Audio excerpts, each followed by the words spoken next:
Well, guys, the truck has crossed 15,000 miles, and it is doing great. We have about 4,000 miles since the axles got replaced. Well, the rear got fully replaced, the front got rebuilt, and that has been fine. I don't hear any noises. It's working just fine. I have a feeling that that was a one-off situation that has not occurred again. I wanted to talk about a little bit. I've had a long time to sit and contemplate while I drive this truck, and I want to both make a video to maybe help Ford out if they do watch YouTube videos, which I really hope they do. When you're working at a corporation, looking at your customers and having an opportunity to hear exactly what they think without somebody paying them or annoying them. If you have a focus group that comes in and sits in a meeting and gets given crappy pizza and donuts just to ask them if they like their vehicle, generally people are a little perturbed by that. When you have an opportunity to listen to someone who I don't have any affiliation with Ford. I'd love to, because I would still give honest opinions to you guys and about all the big three. I just love trucks, and that's why I'm here. So this is the SGX model, and I think that this is just a looker. I love the wheels. I love the blacked out emblems. I love the grille. I love the honeycomb grille. It brings me back to the 2000s era Superduties, like my Excursion. I just love that. Love the lights. Don't particularly love the C LEDs that go around. Don't really love that. But all in all, it looks great. Those of us who don't like chrome, body color bumpers, not chrome grills, not chrome mirror caps, not chrome fender insignias, just makes me happy. We have a body color rear bumper. I think that this this package is phenomenal. And that is the very first thing I'm going to lead off with. Actually, I'm going to lead off with the most important thing. Ford, please bring back the Dana M256, please. Please, please. You made that mistake in the early 2000s going to Dana 50. I'm sure you wasted a lot of money putting that in production, finding out it was a bad idea, bringing back in the Dana 60, and then developing the Super 60 in 2005, or before 2005, launching in 2005. Please give us back our Dana 60, our Dana Super 60, please. It's not that much to ask. It was something that we really liked as Ford consumers. It was one of the biggest reasons that a lot of people chose Fords, is they knew that that front end was going to put up with everything they put up with. Please put it back, Ford. Other than that, love your truck. So moving forward, the STX package, this whole appearance, why can't we have it on a dually? Why can't we have it on an F450? It looks amazing. It looks like a much higher trim than the truck actually is. And for those of us who don't like chrome, it is exactly what we want to have in a vehicle. The teeniest, weeniest bit of chrome, I would ask that you remove this. But compared to the other potential options of having a lot of chrome on your vehicle, I'll take that over everything else being chrome. I was just pricing out a F350 dually. You can't get in an XL a 7.3. Now tell me why in the world somebody would buy an F350 dually and then get stuck wanting to have a basic, simple truck, cloth seats or vinyl seats, but then get stuck with the lesser output motor. Tell me why that makes any sense. Let's put the 7.3 option in all of them, including the XL off-road package. My buddy wanted to buy one of those. He ended up buying a Tremor and having to spend probably $10,000 more to get a Tremor, just to get a 7.3 with the off-road accoutrements. Let's also put when we put the Dana 60 back in the truck, let's also make an e-locker in the front optional for all trucks, not just the Tremor, for an off-road package, or maybe just make it optional for everybody. I would check that box. I don't care what it would cost to get it OEM from Ford in the warranty. I would pay $5,000 for that front diff. I'm not even kidding. To be able to check that box, I would happily pay it. So consider doing that. F450, you can't get the STX. When I ordered my F450, I was disappointed with that. Didn't realize that I couldn't even get it in an F350. I would kind of like to know why that is. Because obviously a dually, we could put some different good-looking aluminum wheels on it. That'd be cool. And then make an option for just black steel wheels. That'd be cool. Because that would cover everybody's bases, whether they want to have steel, whether they want aluminum. And to make them look pretty robust and cool like these, I just think these are the best looking wheels ever. Have you guys ever seen this wheel with like a mud tire or a really good all-terrain tire? It looks amazing. So for factory wheels, I've never owned a vehicle this long on factory tires and factory wheels and actually liked them. So that should be evidence that I like it, I guess is what I'm trying to say. Another thing that I'm a little concerned about is the F450. Why aren't we putting the gasser in it? Now, hear me out for a minute. I'm going to get into the shade and talk to you guys about this. Why in the world would we not want to have a wide track 60 Hydro Boost and the turning radius that comes with having a wide track axle? Why wouldn't we want to have that and have a gasser? It's a hot day. That's why I got into the shade. I've been standing outside working on stuff and just want to get in the shade. Why in the world don't you do that, Ford? There is a lot of, and I am a diesel lover, I'm not going to lie. I have a 12 valve. I have a common rail. My dad drives a 2016 manual trans 6.7 Cummins. So we are definitely pro diesel in this here family. This engine is so good, I can now that I own one, see why somebody would want to have a dually with the 7.3. At first, I wasn't seeing it before I owned one. This would be incredible with this, or it would be incredible with a lightweight, zero filters to worry about. And when I say that, I'm not saying that diesel filters are a problem. It's the ones that come on the Superduty that are the problem. And Ford, this is something maybe you should definitely consider. So as usual, I'm going to pontificate on many things because that's just the way I am. The Superduty 6.7 has an upper filter, and Layla, your tail is in the video. Yeah, wiggle waggle over there. Hey, sweetie. Layla. Anyway. The upper plastic fuel filter on a 6.7 is notoriously likely to crack. It is a service item on your truck. If you own a 6.7 Power Stroke, replace the cap and the housing.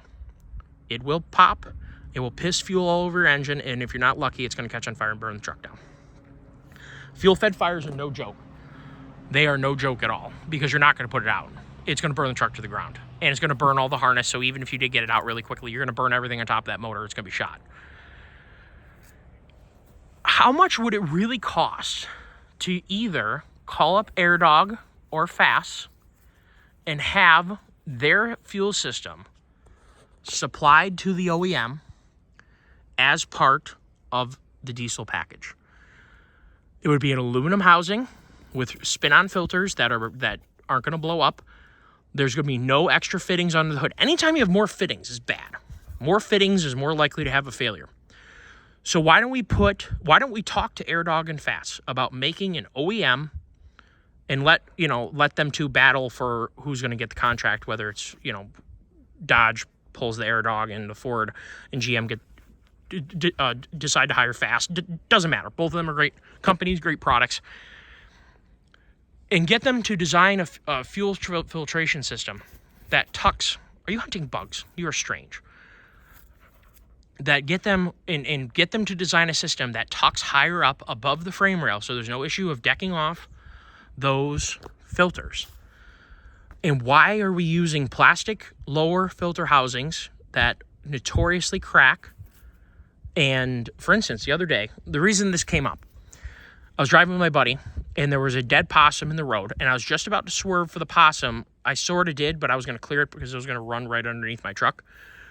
And then a turkey vulture came swooping down with zero clearance. I'm talking, and turkey vultures are as big as a turkey. It came down and landed right on top of the possum, and at that moment, I trucked it. Now, obviously, I feel bad, but there's nowhere I was going to go. Your only option would be to roll the truck in the ditch to avoid the turkey vulture. Obviously, I didn't do that. I just kept on going. And thankfully, it didn't damage the bumper. It almost looks like the left side of the bumper is tipped up a little bit based upon, see that little rubber, the little rubber trim piece right there? On the other side, it's much, much closer. It's about half the distance on the other side. And I could look at some old pictures to see if that's the way it was. Keep in mind, pickup trucks are, if you take out a tape measure and start measuring things, you're going to be sorely disappointed at the fact that everything is not quite exactly right. More importantly, I don't care if you buy a Corvette, a Viper, Any car, if you take out a tape measure and you start measuring body panels, you're going to find that the car is not perfect. The gaps are not perfect. You would have to buy a handmade like Rolls Royce to get perfect door gaps and things like that. They are, or body lines in general, they're never, I don't care how much money you spend. You'd have to spend $300,000 on a car to get a handmade car that doesn't have goofy things when you take a tape measure up. I didn't notice this before, which is why I think it did actually move. Moving on. I ran over top of the turkey vulture because that's what happens. There are lots of things underneath the truck that can get damaged. The oil filter is one of them. The transmission oil pan is another. If it has an external transmission filter, that's a great way to screw something up.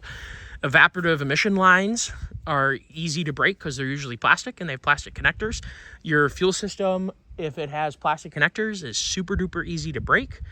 There are lots of things underneath there. Transmission auxiliary coolers, and all those connectors, there's a lot to do. Just say anything plastic, connectors, hoses, things like that, and also things that are thin tin like an oil filter are really easy to damage, especially when you run over something that weighs 15, 20 pounds. Now, double that for a deer. If you run over top of a deer, there's actually a pretty high likelihood you're going to damage things like the bottom of the radiator, break the hose off, screw up the hose where it goes onto the motor, and a litany of other things underneath the truck. That is definitely some way that there's got to be some way that we can improve the robustness of the diesel fuel system. It's not that it doesn't filter well enough. It's not that it doesn't do the job well enough. It's that how much more money would it cost to make a permanent design that has metal housings, and yes, it adds weight. Do you think that it adds that much weight when we're talking about thinner sheet metal housings compared to plastic that when it gets cold and you hit a snowbank, it rips off? So that's definitely one of my gripes, is something that we could improve there. A lot of reasons why people like the simplicity of the 7.3, and me too, is because it doesn't have a lot of those quirkiness things that are required to get the power advantage of the diesel and the fuel economy advantage. And it's not that the engine itself is more reliable. Maybe it is. Maybe it isn't. I don't really know. But my bet is that because of its simplicity, less connectors, less hoses, all of those things that are common ancillary, it's pretty rare to blow a bottom end out of a 6.7 Power Stroke, guys. Super duper rare. Really rare to blow your anything related to valve train, camshaft, rockers, lifters. None of those things are common failure points on a 6.7. The engine itself is extremely robust. The things that aren't robust are the things that cause fires, like broken fuel filter housings, broken connectors, transmission cooling connectors, things like that. All those plasticky bits that are used to save money, yes, they all add up, but when you're paying $12,000, I'm pretty sure that there's got to be some wiggle room. No, I haven't seen their balance sheet on their 6.7 package, but I just really got to think there's a way to do this right. And I think the reason they're not doing it right is because you have people who are involved in these departments that are involved in the ancillary components for the engine, the cooling system, well, the oil system, the water system in general, and the fuel system.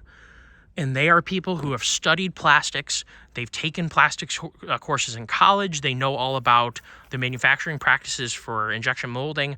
They have relationships with injection molding companies, and there's this glue that holds them to injection molded plastics.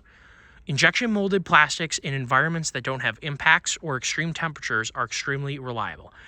Who has ever broken an HVAC duct on a vehicle? Or really the dashboard, the center console, things like that don't get subjected to extremes of temperature as much. Certainly not hot and ice cold. Usually an interior would get cold and really not that hot.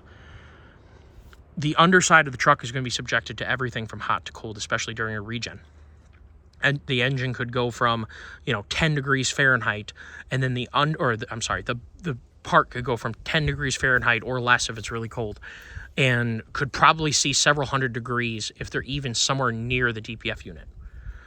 So these are things of why people who like diesels, like me, are really, really happy with the 7.3.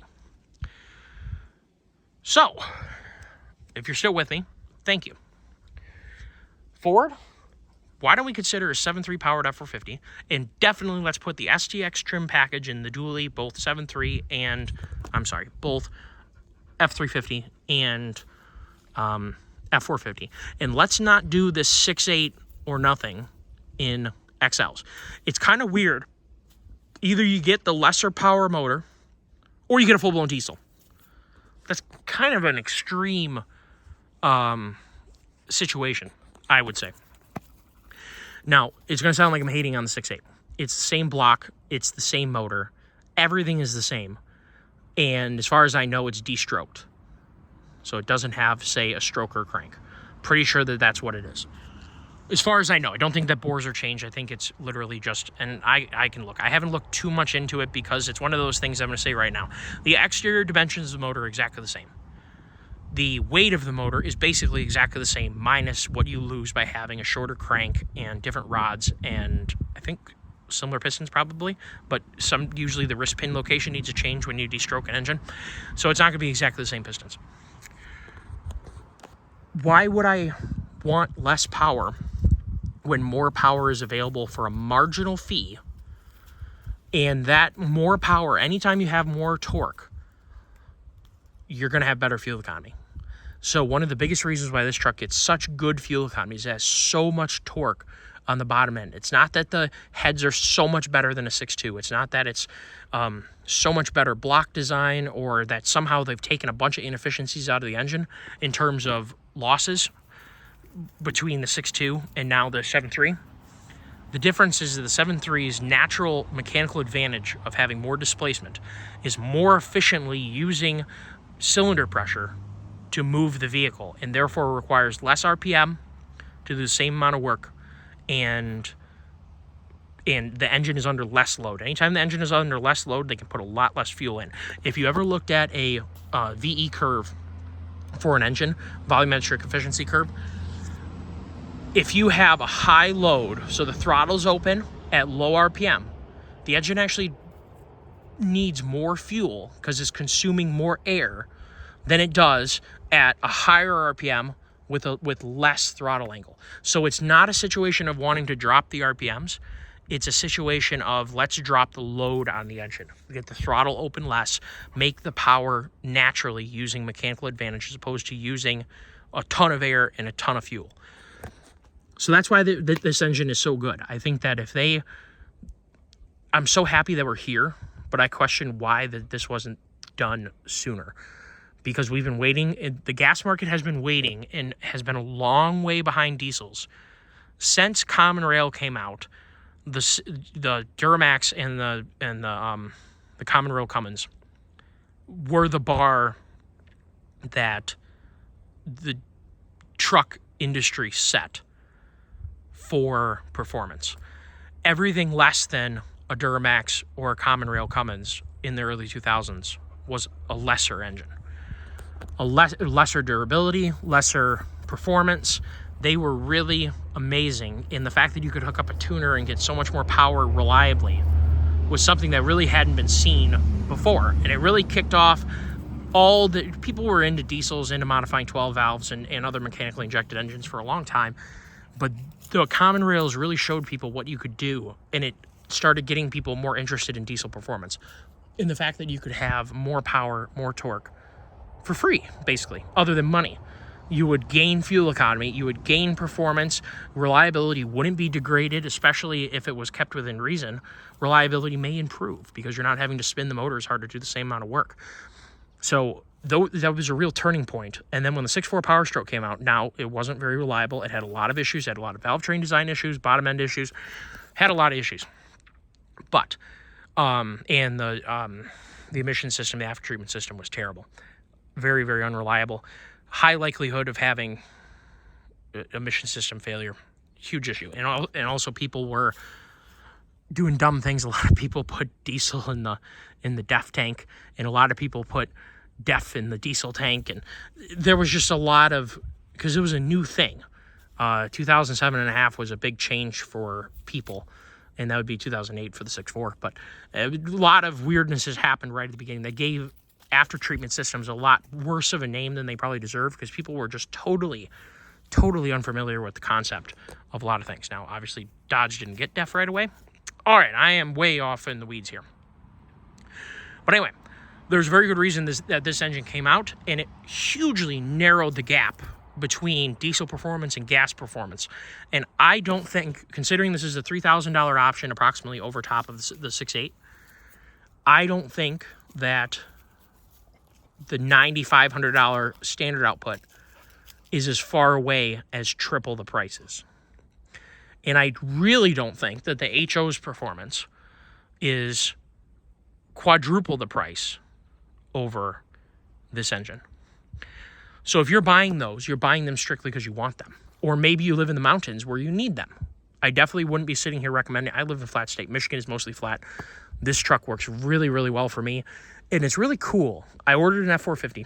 And the reason why I did that was because I didn't know about this, but I got lucky in that it's the only vehicle that's going to keep the Dana 60, the M256. It also has Hydro Boost. And my biggest issue with, that's probably another thing I recommend. Ford, put Hydro Boost in all your trucks. Good Lord. It's much cheaper to run a vacuum boost system. If the power steering pump fails, you don't lose brakes and steering at the same time. Yada, yada, yada. Except for the fact that it's extremely reliable and its braking performance is incomparable to a vacuum braking system. On a diesel, they have to have a vacuum pump so that the engine, because the engine doesn't produce vacuum as much as a gas engine. So these diesels now have butterfly valves that force the engine to suck EGR as opposed to sucking clean air.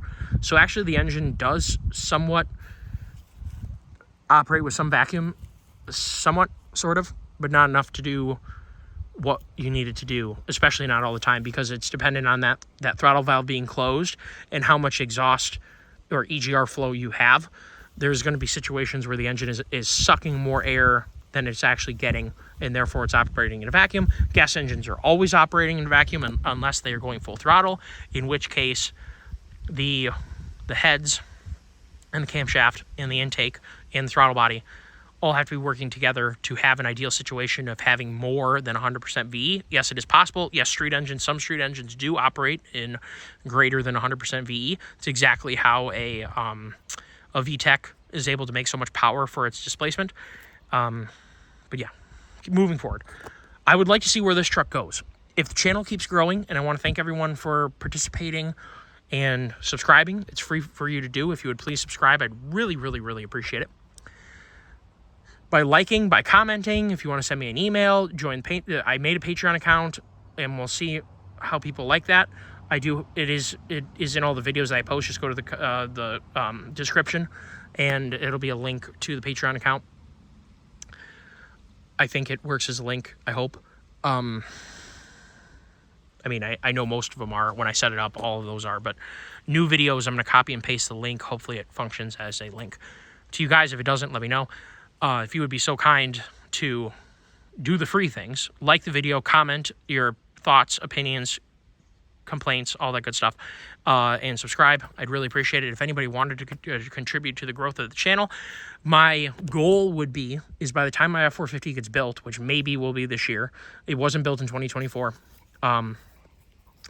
we do have a little bit of a project, or not a project, my dad got a sailboat in Lake Tahoe, California, and we're going to bring it back here. If the F450 gets here in time, we're going to take the F450. If the F450 doesn't get here in time, I think we're going to take this to keep miles off his Cummins. So that'll be really cool. Irregardless, it'll be really, really cool. But it would be really cool if the F450 did come, and then I could use that to go get it. If the channel keeps growing and I can sustain paying my truck's note using the channel's revenue, I will absolutely do that, because I've noticed, or I absolutely can tell, that 7.3s are hugely in demand for content. People like content relating to the 7.3 liter Ford engine, and I'm really happy that I ended up getting this truck and was able to provide content relating to the 7.3 liter engine for you guys. And I'm not going to I'm really going to try and find a way to keep both, because I feel like it would be disingenuous to have grown the channel at this point with the 7.3, and then as soon as I could get out from it and go a different route, because I think there's a lot more content to be made, especially if I have a designated tow rig, which is the whole point of me buying the F450, was to have a designated tow rig. This would become the weekend warrior go have fun truck, and it means that we can do some things like put a Super 60 in the front of this, put a front locker in the front of this, potentially have multiple sets of wheels and tires so that we can test out tires. I would love to put a Whipple supercharger. One of the commenters brought that up. When is the truck going to get a supercharger? When I can afford to do something like that, I would love to do it. It'd be really, really fun to find out what this truck would be like with more power. The TRX and the Raptor are both very cool vehicles, and I'd love to make my own version of a Raptor HD, which would be this truck. And I think it would look really cool too. And the fact that it's been worked before it got turned into the Raptor HD, I think is fitting, as opposed to starting off with something that, you know, hasn't had the history with me. I get very attached to my vehicles, and I have a really hard time looking at them as tools. So yeah, hopefully you guys enjoyed the video. I'm going to get back to work, put tree stands together, and I got a little bit of a break talking with you guys, and I really enjoyed it. But I have got tree stands put together, and I'm going to go back to doing that. So thank you all for watching. Thank you for subscribing. Thank you for liking. Thank you for watching the videos long enough for the ad revenue to contribute something to the channel. I really, really appreciate that, and know that I'm not going to squander it on other things. I want to keep growing the channel. I want to keep making interesting content and engaging with you guys to the fullest of my abilities as I learn how to use all these resources. Like I made the Patreon, that took a little bit of effort to get that to all function and link and all that good stuff. I will try and learn all these platforms.